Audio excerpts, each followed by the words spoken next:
Bonjour à tous, pour cette vidéo un peu spéciale car point de BYT, de surplus ou de mon avis sûr en ce jour du 25 décembre, mais bel et bien un top 10 de mes youtubeurs préférés. Alors certes, ça peut faire un peu cliché de faire une vidéo de ses vidéastes préférés, d'autant plus qu'elle sera quelques jours du nouvel an. Mais comprenez bien un truc, on m'a souvent demandé qui sont mes youtubeurs préférés, c'est pas si simple de répondre à cette question. Les gens ne sont pas d'accord sur vos choix, le classement est dur à effectuer, sur quels critères, faut-il que je base mon jugement sur des différences de contenu, etc., etc. Cela dit, je vais placer quelques règles pour m'orienter dans cet exercice difficile qui relève du funambulisme au-dessus d'un étang rempli de crocodiles. Tout d'abord, je m'interdis de faire jouer des coudes les vidéastes en fonction du contenu proposé, que ce soit du gaming, une chronique, une émission, une review, une émission culturelle, tous ont droit à leur chance et aucun ne doit être pénalisé ou favorisé de par le contenu qu'elles proposent. La deuxième règle étant très importante selon moi, le classement que je vous donne est fixé dans le temps en fonction de mes goûts qui ont fluctué après plusieurs années à visionner des vidéos. Certaines personnes ne seront pas d'accord avec les places que je vais accorder à certains vidéastes, mais j'ai dû faire des choix en fonction du plaisir que j'éprouve ou que j'éprouvais à regarder leurs vidéos. En troisième, je ne vais pas parler des youtubeurs anglophones car je ne m'y intéresse pas tellement, la francophonie est déjà pleine à craquer de talents sous-estimés et j'ai bien assez de choses à gérer dans mon pays. Et la quatrième et dernière règle, je ne vais pas parler de vidéastes que je connais personnellement de façon à rester objectif, et quand je dis que je les connais personnellement, je parle de gens avec lesquels je joue, je discute Skype très souvent, etc.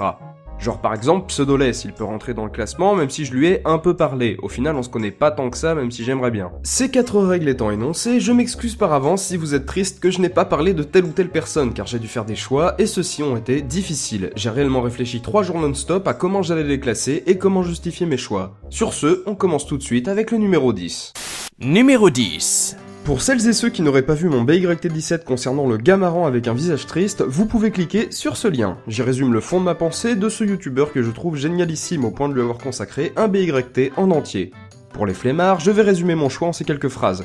Un seul but dans les vidéos de Panda, faire rire. Panda est un vrai bouffon virtuel qui utilise son temps libre de façon à redonner le sourire au plus grand nombre, et c'est quelque chose de magnifique. D'autant plus qu'il fait partie des vidéastes qui ne sont pas enfermés dans un seul format. Il pratique le gaming, l'humour absurde, la review d'un français à proscrire, et cette polyvalence l'élève pour moi au rang d'excellent vidéaste qui est qui plus est conscient de la réalité qui l'entoure. Je tiens à remercier un maximum de gens pour cette 10e place dans le meilleur top 10 de l'univers. Numéro 9. Très peu de personnes sont visées dans ce que je vais dire, mais Pseudoless est un des rares youtubeurs à mettre des mots sur ce dont je suis incapable de m'exprimer. Pas que je manque de culture ou d'éducation, mais le milieu du jeu vidéo n'est pas tellement ma spécialité. Et par chance, je suis tombé sur Pseudoless, et bien que j'ai préféré d'abord faire un épisode sur le Sad Panda avant Pseudoless, il y a des chances que le bonhomme ait le droit à ces 10 minutes de mon format. Pourquoi cela? Une voix de velours, un certain recul sur sa propre vision de l'industrie vidéoludique, un montage aux petits oignons, des émissions variées et du contenu plus riche qu'il n'en faut, je ne vois pas comment un vidéaste qui s'inscrit dans la critique et la chronique de jeux vidéo peut faire mieux. Je le dis et je l'affirme, bien que j'aime d'autres vidéastes du jeu vidéo comme Monsieur Plouf, Don Pasqualino ou les critiques du masque, mais Pseudoless domine sur le fond, et c'est pour ça qu'il est dans le classement et pas les autres. Putain de gros bisous à Pseudoless. Numéro 8.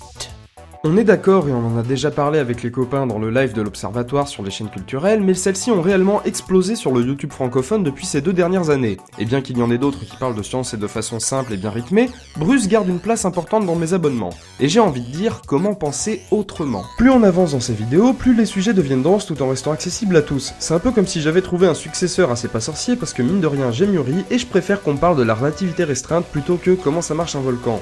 Et il faudrait rajouter un camion à y penser. Il faudrait que ça soit diffusé au goûter sur France 3 aussi, ce serait vraiment la classe.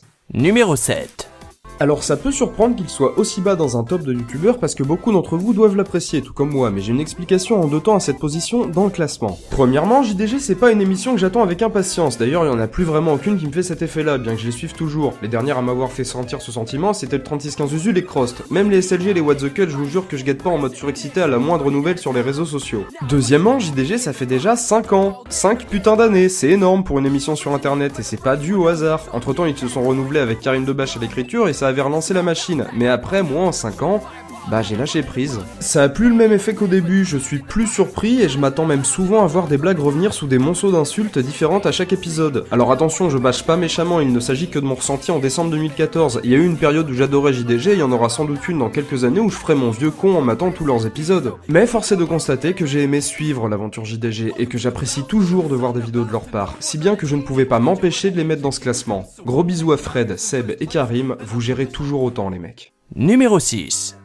Je ne suis pas fan de manga, ça c'est dit, ce qui ne m'empêche pas d'apprécier la pause manga de Mr. Enzor, car mine de rien, j'aime découvrir des trucs. C'est peut-être même pour ça qu'il y a plusieurs chroniqueurs critiques dans ce top 10. Alors Mr. Enzor, tout comme Bruce d'y penser, a eu le droit à sa place de numéro 1 dans un top 5 que j'ai déjà fait il y a de cela quelques mois. Donc vous pouvez toujours aller voir ce que j'ai déjà dit et par la même occasion me donner encore plus d'argent des abonnés, mais pour la faire courte, la pause manga est une émission qui propose aux néophytes, tout comme au public déjà concerné, de découvrir ou redécouvrir des mangas, que ce soit de grosses licences ou des petites perles. Cela dit, on a le droit à quelques épisodes thématiques qui tournent autour de l'univers manga, comme la VO et la VF, le sport, le fanservice, l'homosexualité, etc.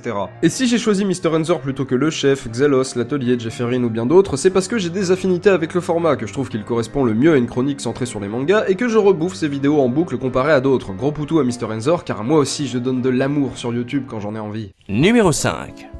Oui, ceci est le nom d'une émission. Oui, Usul produit actuellement Nos Chers Contemporains, qui est une émission où l'on parle politique qui déchire sa race, mais quand même, le 3615 Usul qui se déroulait sur jeuxvideo.com m'a marqué et a marqué Internet. Un humour versant autant dans le gras que dans le très subtil, une chronique ponctuée de références à plein de médias, une qualité d'écriture à laquelle on peut faire très peu de reproches, un décor un peu kitsch rétro, des parodies à gogo, du sérieux, du what the fuck, de la musique, un style très hipster, je me la pète devant la caméra en mode je sais tout mais que je n'ai jamais pris au sérieux, des caméos, bref, il y a trop de bons points que j'ai mis en avant et pas assez de mauvais, j'en suis conscient, et l'émission est finie déjà depuis plusieurs mois. Mais elle garde tout comme le JDG une place importante dans mon parcours YouTube, et je pense même qu'un jour, le 3615 Usul aura le droit à son propre épisode. Numéro 4. Antoine Daniel fut pendant longtemps, et même encore aujourd'hui pour beaucoup d'entre vous, le vidéaste qui provoque l'impatience. On est impatient des prochains What the Cut à cause du délai ou parce qu'on espère se taper une bonne barre. Moi, à force, l'impatience, je l'ai perdue. Je suis toujours content de voir les nouveaux épisodes, mais je ne suis plus impatient.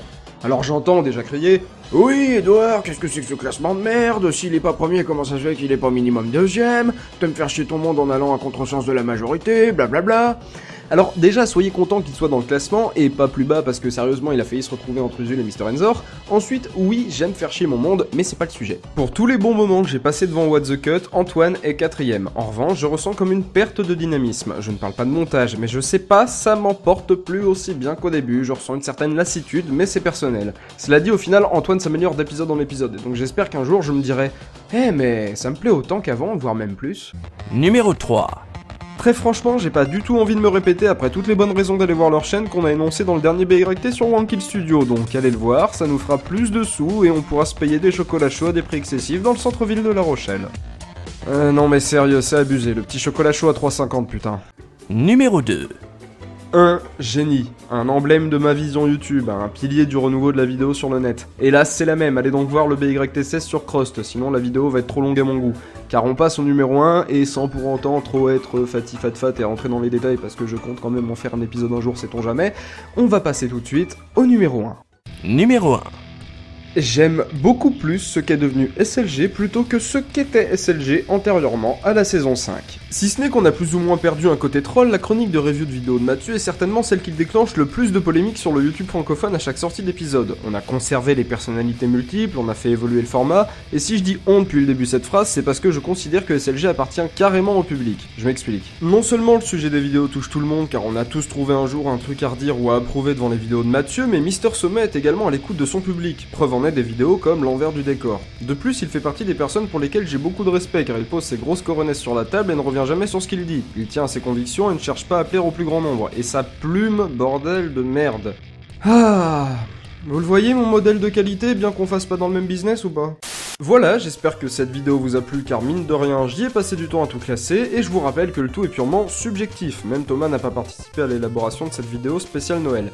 Au passage, joyeux Noël pour tous les gens qui traînent sur YouTube un 25 décembre, ceux qui voient cette vidéo après le 25, ceux qui la voient au Noël d'après et même ceux qui la voient dans un turfu quelconque. J'aimerais également remercier Punky qui a gentiment prêté sa voix à cette vidéo spéciale Noël. En termes de nouvelles, je vous rappelle que la vidéo de la Web Media Company sortira normalement le 30 décembre qui vient, je vous rappelle que c'est également du pur fun et rien d'intelligemment développé, il n'y a pas de chronique ou de fond particulier, en gros c'est juste plutôt la vidéo vacances d'un week-end entre potes qui a été très mal tournée et autres connaissances. Pour conclure cette vidéo, j'aimerais aussi tous vous remercier d'être de plus en plus nombreux à suivre le contenu que Thomas et moi-même nous vous proposons sur cette chaîne, donc ça fait déjà depuis le début du mois de mai que j'avais commencé cette aventure en solo jusqu'à activer le mode multijoueur quand Thomas m'a rejoint.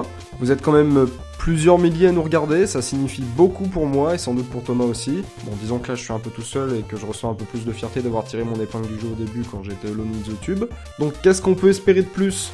Bah que ça continue pour l'instant, honnêtement, grâce à votre soutien quelque part on a eu l'opportunité d'être invité à Paris mi-décembre, on a pu rencontrer des vidéastes qu'on apprécie énormément et on n'aurait jamais pensé que ce genre de choses nous arriverait un jour.